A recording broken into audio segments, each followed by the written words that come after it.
ده طبعا الشكل النهائي، واعتقد انه بنسبة 85 او 90% كمان. ما شاء الله بقى شكله جميل جدا.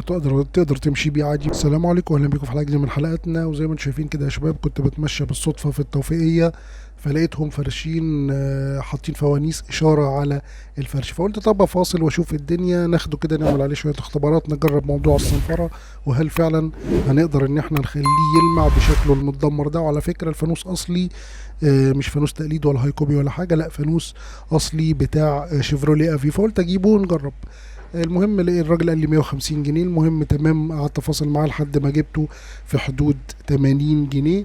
زي ما احنا شايفين الباغه متدمره، فقلت ايه اضعف الايمان ممكن ان احنا نغير الباغه كامله، او ان انا اصنفرها واجرب. هي فيها كام كسره كده، فقلت ايه نجرب الاول.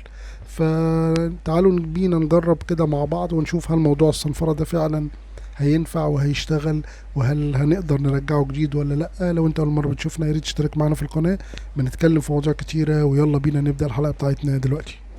طبعا الفانوس من ورا فيه كسرة كده، هنعملها برضو بحيث ان هو ايه يشتغل تمام. وفي ودنة ناقصة هنعملها برضو، دي شوية تاتشات بسيطة ان شاء الله، دي تتعمل بسهولة. لكن المشكلة الأساسية في موضوع الباغة بتاعته، لو ما قدرناش نلمعها ان شاء الله هغيرها خالص، بس حتى يبقى اسمنا عملنا تجربة. الفانوس كان مرمي في الشارع، فزي ما انتم شايفين مسكته بقى بالمنظفات ديت، قعدت احط جواه بريل وكده وارج لحد ما نزلت كل التراب اللي جواه. كان مردوم طبعا تراب وطينه والكلام ده كله، لحد ما نزلت كل الاتربه اللي فيه من بره ومن جوه، وغسلته غسله تمام على الحوض اهو زي ما انتم شايفين.